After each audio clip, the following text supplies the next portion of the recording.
So based on the National Population Health Survey in 2020, the prevalence of high blood cholesterol in Singapore was 39.1, comparing a tremendous increase from 25.2% in the year 2010. So in these 10 years, a tremendous increase from 25.2% to 35.1%. So the high incidence is worrying, yet there are many misconceptions about high blood cholesterol that are hindering the control and prevention of the condition. So through today's session, we hope to address those misconceptions and set you on the right track to better prevent and manage high blood cholesterol. So ladies and gentlemen, today of course, I am not the one sharing because today right here we have Dr. Mark Kun Hao, cardiologist and board member of the Singapore Heart Foundation, who will be sharing with us and answering your burning questions on common belief of cholesterol. So without further ado, shall we give our big hands to welcome Dr. Mark. Hi, Dr. Mark. Thank you for joining us today. Thank you, for your kind introduction. Indeed. So very kind of you to join us, and we do have, I'm sure they have a lot of burning questions. But before that, let us, talk more about cholesterol. Please take a look, take a seat. Yeah. Hello, everybody. Okay, so let me kickstart the ball rolling. Okay, just wondering, I'm not sure it's the same questions that you have in mind. Are cholesterol bad for all of us? Is it like all cholesterol is just bad? Yeah, maybe we can have a show of hands. What do you think? How many of you think that the cholesterol is bad for you? Please put up your hand. Is it bad? Is cholesterol bad for us? Only one thing, and the rest thing it can be How good many too. of you say that it's good for you? Oh. So we are not so sure. Oh, okay. First, do we know what is cholesterol? Anyone who would like to tell us what cholesterol is? Anyone wants to try? We do have some little token of appreciation. Anyone wants to try? We can pass the mic to you. Don't be shy. It's a very intimate session here. We learn from each other. Since we are talking of cholesterol, maybe do you know what cholesterol is? Maybe she can bring them. Oh, no mic. Okay, yes. Oh, please. We can hear you. LDL and HDL, I believe you're mentioning. One good and one bad. Okay. Thank you.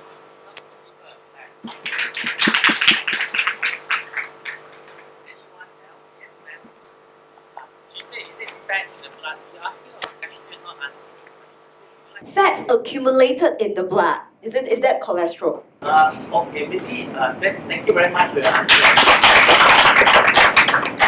It's a very good try.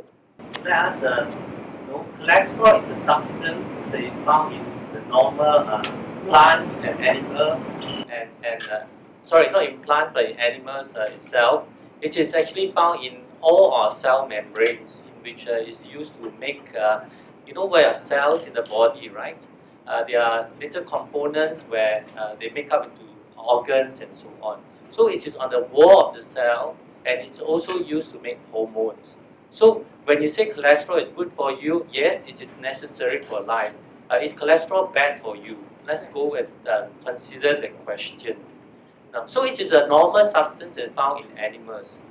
And so it is also used to repair damaged tissue sometimes. In particular, in this case, we are talking about damaged blood vessel walls. So for example, during stress, when people smoke cigarettes, when people have high blood pressure and all these other issues, and there may be some damage to the blood vessel wall. Blood vessels are just like tubes in the body which carries blood through all parts of your body. So when during those instances when there's stress to the blood vessel wall and there's small damages to the blood vessel wall, the body will try to repair it. It's just like your wall of the house. When there's a breach, the paint come out or some of the peelings come out, you will try to repair it. So the body will try to use many substances to repair it, and one of the substances is cholesterol that is being imbued to repair. Unfortunately, when the level is too much, too high, then the wall repair becomes, the wall is become thickened, and then gradually, because it's a tube, the channel whereby things flow in the tube gets narrow. So there's a problem when we talk about bad cholesterol and why cholesterol is bad. Um, do you follow so far? Okay, so cholesterol is essential for all our life. It is important in our life, but when there are too much of it in the wrong places, they can cause harm. And one of the harms is because it blocks the blood vessel wall, and then that's why there's obstruction of blood flow. And when there's obstruction of blood flow, that becomes a problem. Right, so we need a just nice amount of cholesterol. We need them, and then at the same time, it's a good balance, right? There's a good and bad cholesterol. So that's okay, okay, I understand. Wow, I do learn a lot as well. We've been knowing about cholesterol, about what exactly it does, the necessary that why we need it. Because also understand that I'm sure like people like myself, we know that actually, wow, what prawns, eggs, they're high in cholesterol. So does it mean that people with high cholesterol, they should avoid eating prawns and eggs? Curious. Yeah, there are certain foods that contains cholesterol, and more of them comes from animal products. So, for example, if you go to the supermarket and you say that this vegetable or this plant products doesn't contain cholesterol, it is only natural that that plants do not contain cholesterol. So, in this case, we estimate in a normal person's diet, about 15 to 20% of the cholesterol comes from what we eat, and about 80 to 85% comes from the process called recycling process in our body. In other words, our body has been built in such a way that we conserve the amount of cholesterol in our body. So when it is excreted, it's usually excreted through the liver and in the bowel itself, and gives the color of the stools that we see. So there's a recycling process in our body, and the broken down products of the cholesterol is being uptaken again and sent back to the liver to be remanufactured as fresh cholesterol.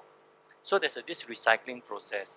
So that's in a normal diet. So if you eat a normal diet, for example, eggs, cholesterol is contained in egg yolk and not in egg whites. So the recommendation is 1-2 egg yolks a day is fine, preferably just one.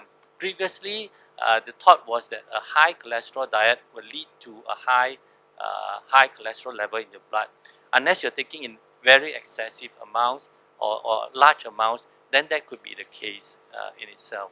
I see, because it's 15%, right? It's about 15 to 50% 20% in a from. normal diet. Right, right. Not excessive. Everything in a good balance, right? Not too much. But also, able to share a bit more about cholesterol versus fats. Sometimes I'm so a little confused. Is cholesterol and fats, are they related? Able to When generally clarify? we say fats, we mean triglycerides. And I think what the page is trying to refer to is a fat person and a skinny person. So those fat tissues in our body are accumulated fats and usually made of triglycerides. Triglycerides usually comes from sugar, whereby carbohydrates like rice, biscuits, noodles, kueh, all these sweet things that comes, and they excessive amount of them will become fats, and they are first changed into a component called a big word triglycerides. Cholesterol, as I mentioned, is a separate type of lipid, which is the type that is used to make sex hormones, used to make cell walls. So they are slightly different components. I see, I see. Okay, so just now you mentioned about obese people. Is it like, who should be careful of cholesterol? Is it like only the more bigger size ones, or only, overweight or middle aged people, the old more elder, when it comes with age, are there the more are these people more prone to having high cholesterol issues? I think cholesterol is a problem of metabolism. That means how our body makes use of these components. So the excessive, a person who is overweight, who looks plump, the excessive fat is usually due to accumulation of triglycerides. the level may not directly or indirectly correspond with the blood level of the cholesterol itself. It's dependent on other issues as well, in particular your genetic makeup, family history, your other profiles as well. So a thin person may or may not have high cholesterol. A fat person may or may not have high cholesterol. What you asked, who is at risk? Any person above the age of 2 years old is, if you are not careful, the accumulation starts from there. Dr. Mark, do you mention 2 years old? Yes, Not 22. two. So it Wow. starts as so that now the program is to go to younger and younger, and you find that in school going children now in Singapore, the children are taught healthy eating habits from then on. Since young in school, is it? Our boys here in the room, hello. So in school, you already educate you to eat healthily. Did you have that? Yeah, I'm sure all starts from young, all the habits, eating habits, and preference, all starting from young, indeed. And also, like, as we know that, I mean, if one is diagnosed with high cholesterol, then what's next? Does changing the habit, the dietary habit, or changing in lifestyles, having more exercise, will that actually lower the cholesterol level? Is that what they should do next? Yes, I mean for a person with who's found to, how do you discover high blood cholesterol? High cholesterol is usually through routine blood tests. Very rarely, those with genetic form of high cholesterol, there are certain markers on their eyes, their face, their tendons that can show markers, but those are fairly uncommon conditions. So otherwise, in a usual person, the only way to find out is through some form of blood testing. And from the blood testing, your doctor will advise you what is the best cholesterol level for you to have. So, as I mentioned earlier, the diet itself, the amount of cholesterol intake that contributes to the blood level is about 15 to 20%. So, by the what you, we depending on what you have eating before, I mean, if you're eating like 10 eggs a day or something like that, then it's a good time that you start reducing the amount of eggs and high cholesterol food that you are taking, or you're taking a lot of fatty food, processed foods, and all those things. Those are the other components that you should be aware of. Fried foods, a lot of red meats. Those are the things that you have to look after. Exercise itself is healthy. It raises more of the. It is not a very potent form, but it's a good form to reduce the blood cholesterol level. So these are the good place to start. To start with a healthy diet. If you're unsure of the healthy diet, then you can go to the Heart Foundation website. Tan Kiet there, he's a nutritionist.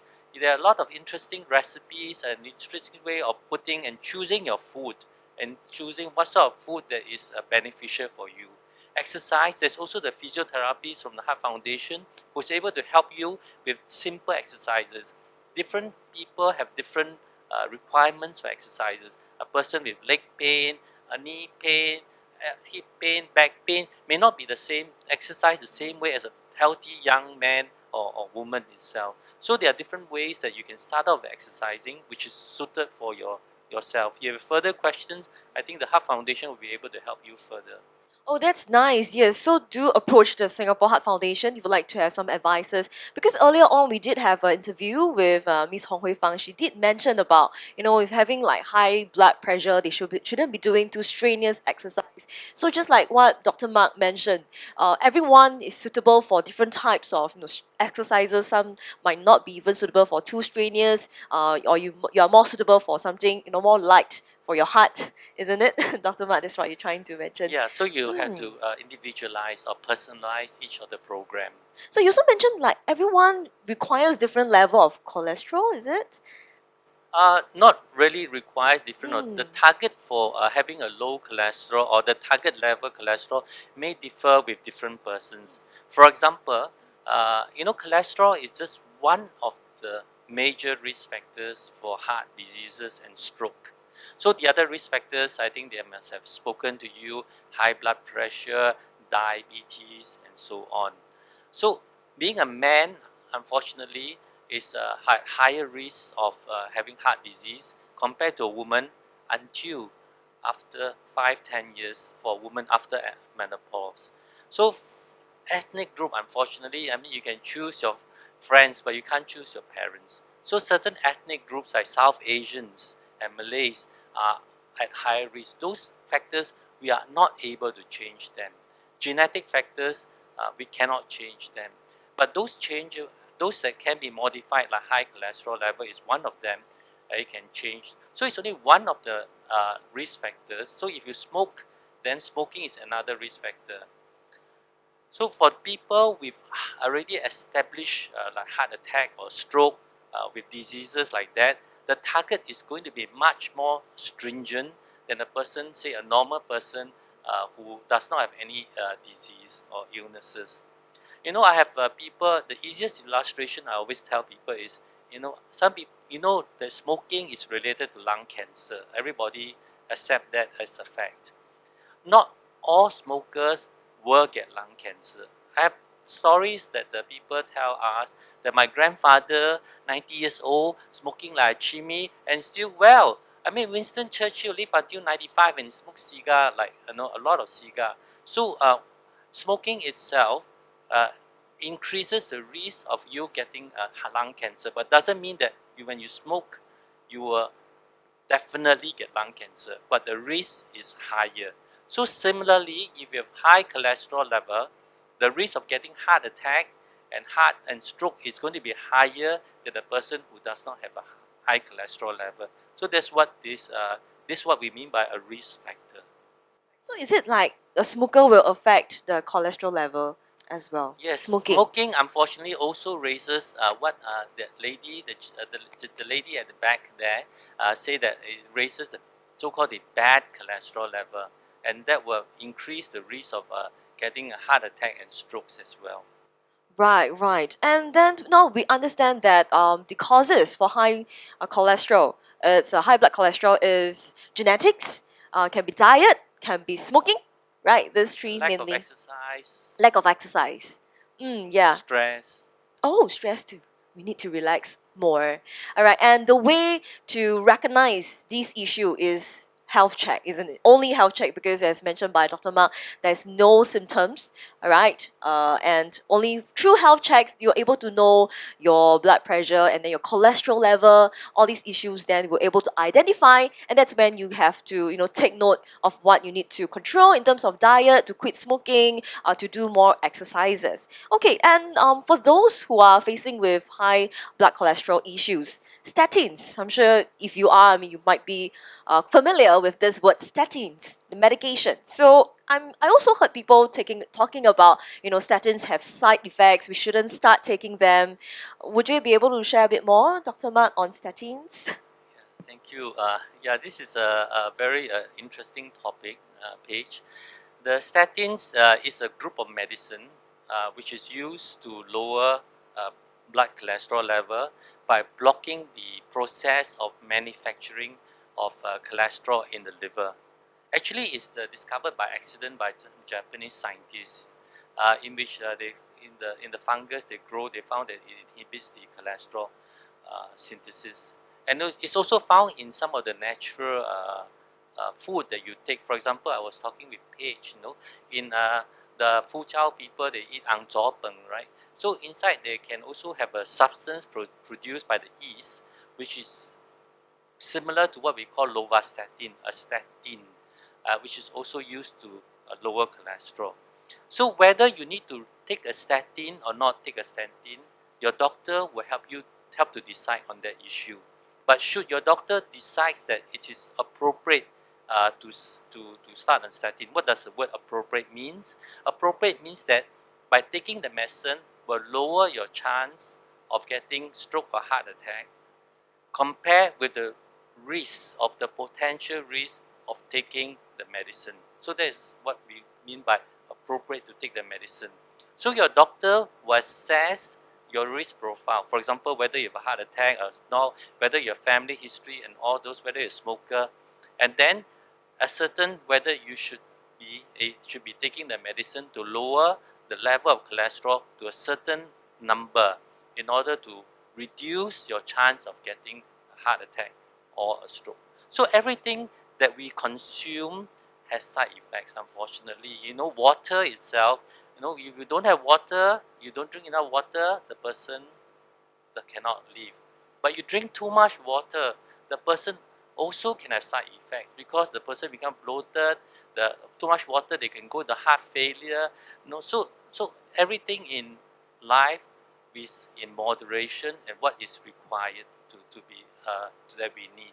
So in this case, if your doctor suggests or recommends that you take the statin, then it is probably appropriate that the benefits of taking the statin outweighs the risk of taking the statin.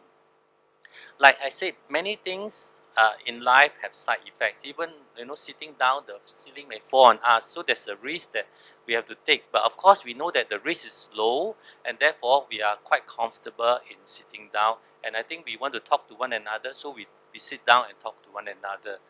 So that is the risk. So the risk of getting side effects, major side effects in taking statin is going to be a small side effect. The risk is small. There are many other not so high risk side effects, sometimes like muscle ache or fatigue that can happen with taking statins. So you have to evaluate those side effects together with your doctor to determine whether what is the dose that you should be taking and what level of cholesterol you should be achieving. Thank you very much, Dr. Mark, for your sharing the pros and cons of statins. And indeed, thank you so much for sharing about high cholesterol as well. So we do hope, we do fill you in with more information at this point of time. And at the same time, do you have burning questions in your mind? Right now, we shall open the Q&A session to the floor. If you have any questions, feel free to raise your hands. We'd love to hear your questions. Yes. The lady right there. Okay. We'll let her go first. Right, okay, your question is, if diagnosed with the high blood cholesterol, can one still continue to take milk and yogurt? That's a very good question, thank you. Maybe I ask Kiet there, who's a dietitian, to help us to answer the question. I think for milk itself, I think there are different kinds of milk. I think there's those full cream milk that has much more texture, low-fat milk or skim milk itself. But all in all, for milk itself, it tends to contain a little bit of saturated fat, where consumption of it regularly may actually increase your bad cholesterol. But I think if generally, in all, if the diet is generally healthy, does not contain too much of saturated fat from sources such as coconut oil, or even from trans fat, typically from deep fried food, pastry and stuff, I think consuming it is still alright. But apart from milk, there's also other options that you can consider to obtain this calcium. For example, like tofu. Tofu is one of the options as well. Certain vegetables like spinach and a variety of beans could actually help to provide some source of calcium in different ways also. Thank you for sharing indeed. Yes, just the word vegetarians, just be careful that your vegetarian food is not being fried. You notice again, use the word fried food. So some people have the misconception that I'm a vegetarian, then you see what sort of food they're eating, they fried this and fried that. So that is a thing that we sometimes keep in our mind, that it can be potentially harmful in that sense, because it may contain trans fat and too much of the saturated fat. Secondly, there are choices of the milk that you can find. You know, there's a normal milk or the full cream milk contains about 6% fat, and low-fat milk contains about less than 2% fat.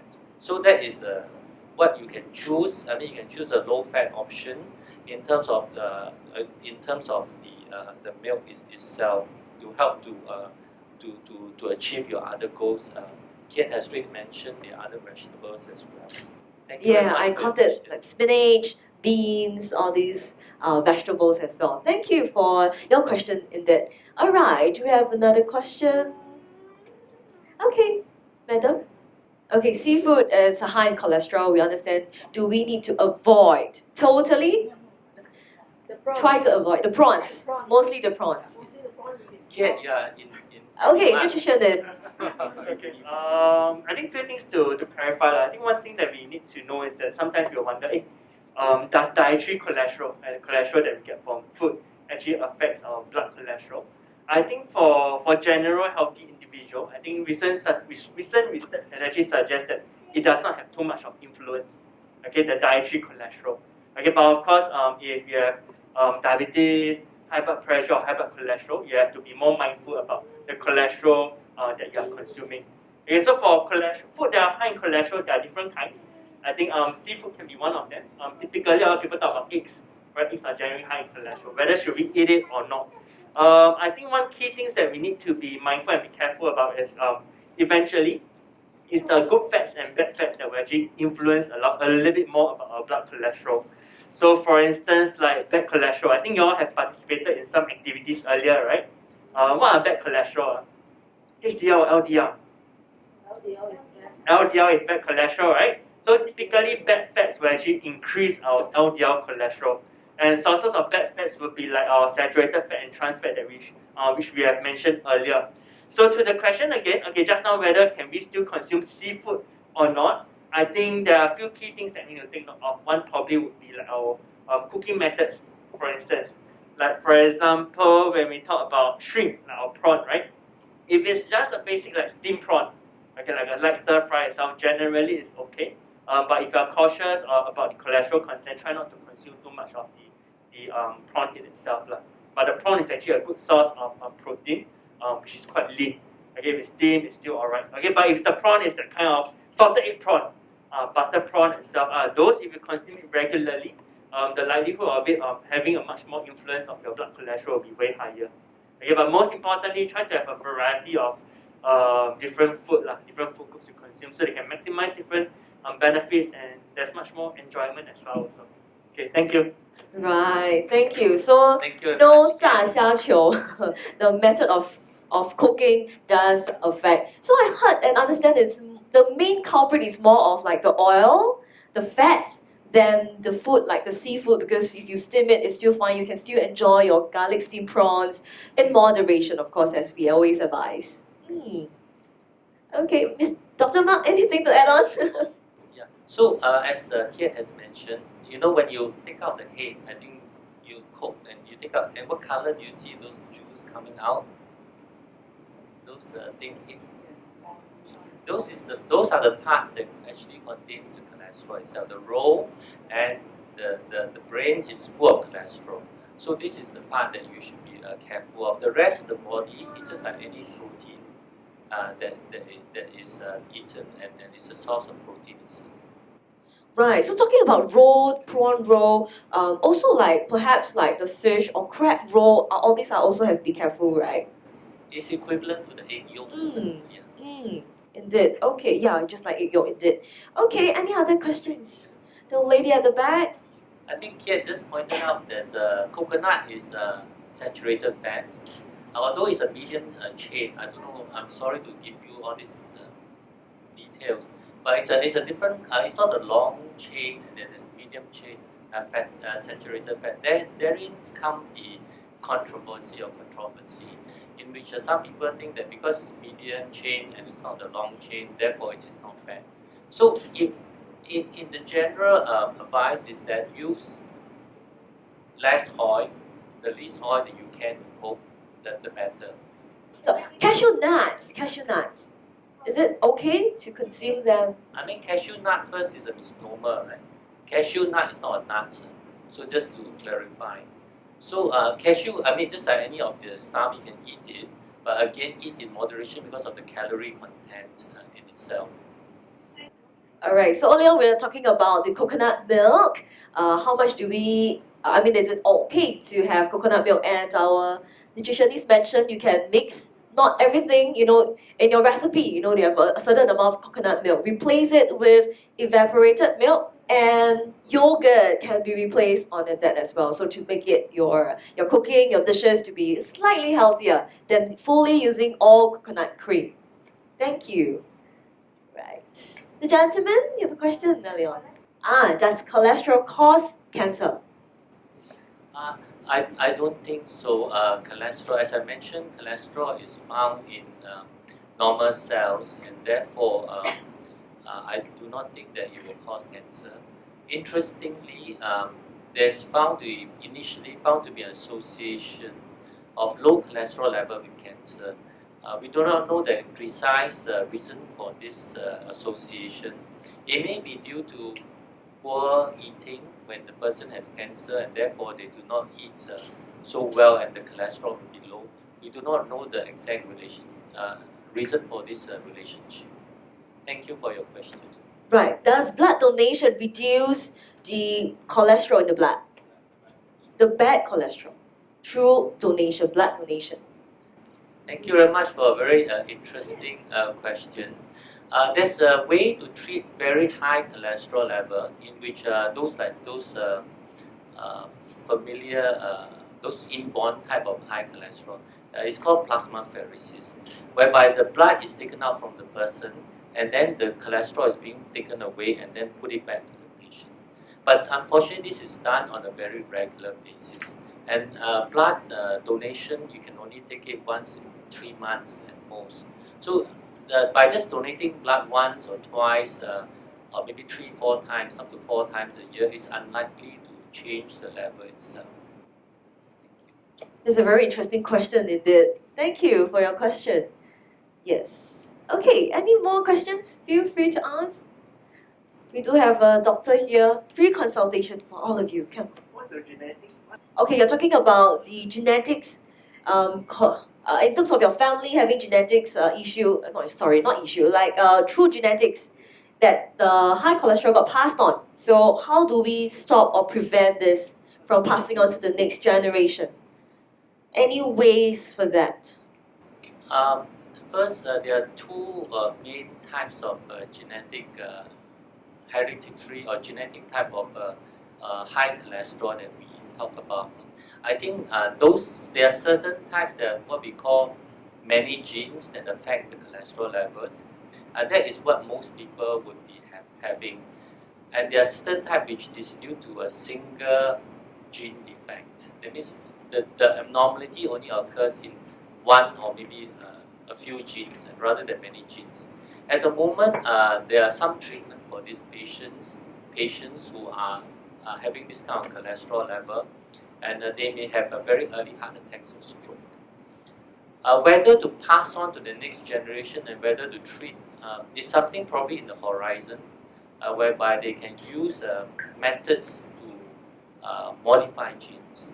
Until those methods that has been matured and tested and that is safe to be administered, at the moment, unfortunately, there's no treatment to prevent the propagation of any genetic illness in humankind yet.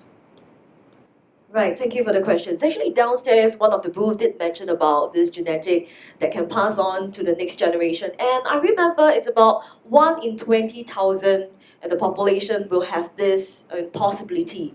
And actually, about 50% of them actually didn't realize they have this issue until, when you have a health check or, alarming things happening to the body. So indeed, actually, going for health check is important because you never know if you are that 1 in that 20,000.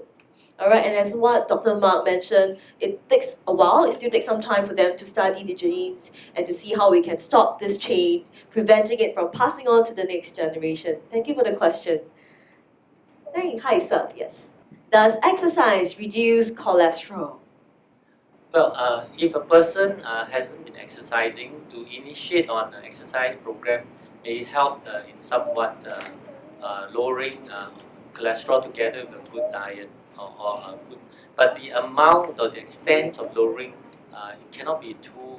We cannot expect too much from it because, as I mentioned, the most of the cholesterol comes from in the body's recycling process itself. So yes, it does, but not to a big extent. Okay, it does, but not to a too big extent. But of course, we do hope you do some exercise, to do your best to help lower the cholesterol. Okay, any more questions? Feel free to let the lady right there. Okay, so you're asking about moderation. So is there a benchmark that you can share? What is a good amount of red meat in a week? I think it's a tough question. Okay, because each of us eventually have different needs and requirements. But I think there are a few things that we can fall back on as a basis of what is a healthy balanced meal first, which I think all of you should be quite familiar with it. So essentially, be it like breakfast, lunch, or dinner. Imagine it's in your plate itself. Half of it should be your fruits and vegetables. A quarter of it should be your whole grains, for example, like your brown rice, your oats, your wholemeal bread, and everything. And the other quarter should be your protein, ideally like your white meat or your oily fishes, tofu, and everything else. So this is what we call as a balanced and healthy meal. But I think a lot of people will ask, how often can I consume bubble tea, or how often can I consume deep fried food and everything? I think to be honest, there isn't a real answer because each of us will have different requirements and needs. But for me as a nutritionist, I would say the lesser the better lah. Okay, I think most importantly, you need to understand your own needs and preference. So for instance, what I will usually share with some of my participants is that let's work on adjusting it in a very personalized manner. So for instance, I've met people telling me, kid, actually after every day, after my session, I need to eat one chicken wing, deep fried chicken wing to reward myself. So for example, actually like that, in a week itself, you will actually consume 7 chicken wing, right? So for me, what I share is that, okay, it's fine. I mean, 7 weeks I've been eating this for so long, right? Why not next onwards, let's start with 6 chicken wing. Okay, one of the day you forgot about the chicken wing. Okay, just consume and slowly make that progressive reduction. So this applies to everything, be it you are trying to kick away this unhealthier diet, or if you want to pick up a healthy diet, take baby steps, because that is something that would help us to make the habit much more sustainable. Even like for myself, back then I was I'm not a very fit person. Okay, I don't exercise, I don't jog for very long. So when I started jogging, I always remember my first kilometer. Oh, I got a very bad headache. Just 1 kilometer, wow, very headache, I have to stop. But I just don't stop there, I just slowly build it in. From 1 click, I jog for 2 clicks until I feel a little bit more comfortable, then I slowly progress. 4 clicks, 6 clicks, 8 clicks, and 10 clicks. So for now, I can do 10 clicks quite comfortably, but it's only because I do it very progressively and in a pace that I'm happy and I don't find torturous. In fact, now every week I must go around my 10 clicks, otherwise I have bad mood.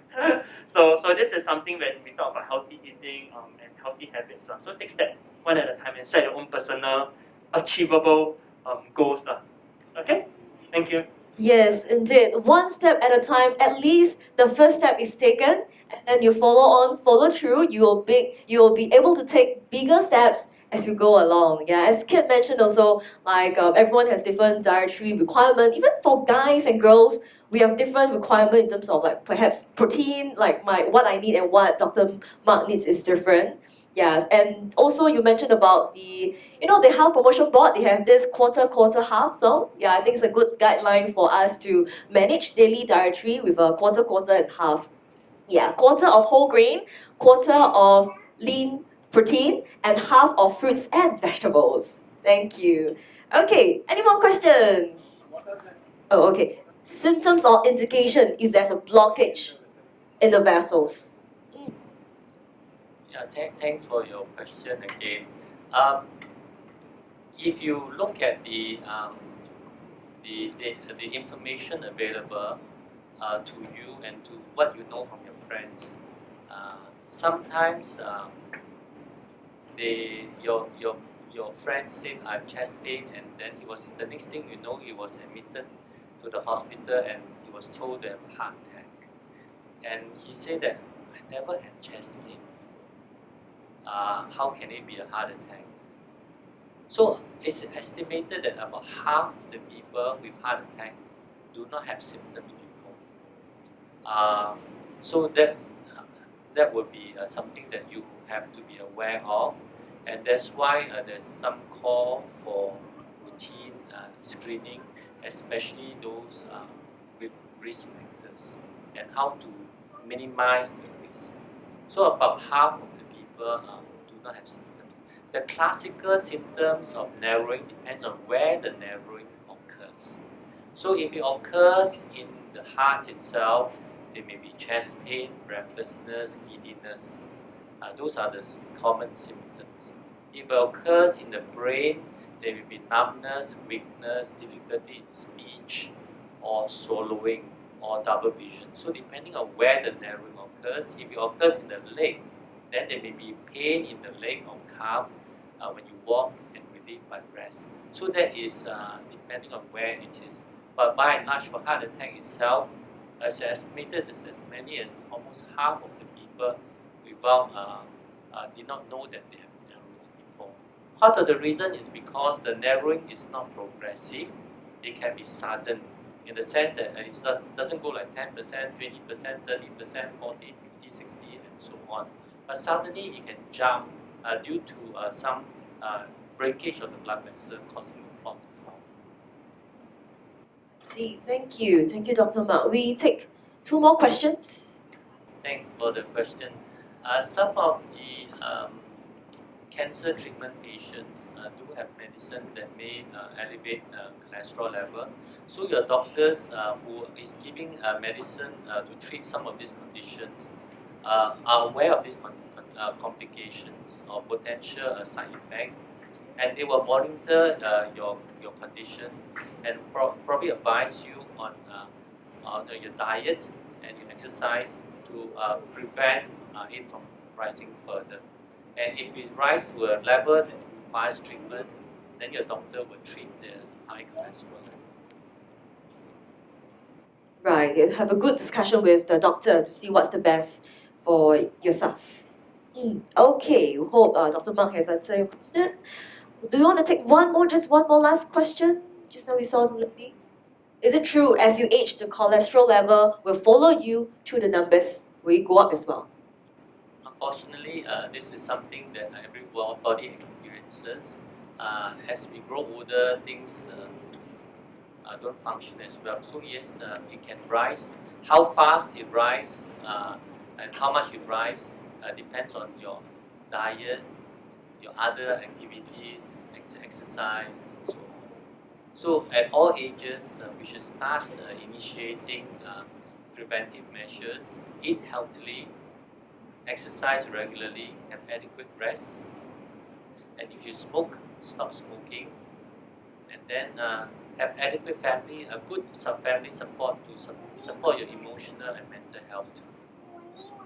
Yes, thank you, Dr. Mark, for your sharing indeed.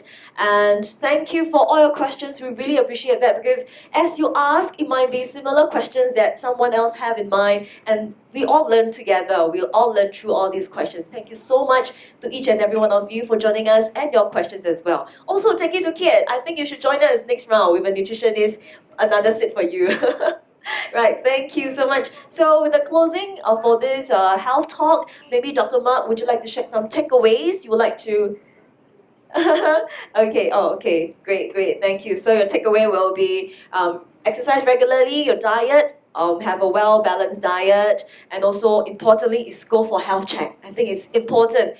Regular health check, not like you check today and you check for this month, you're done, but regular how often should a regular health check be?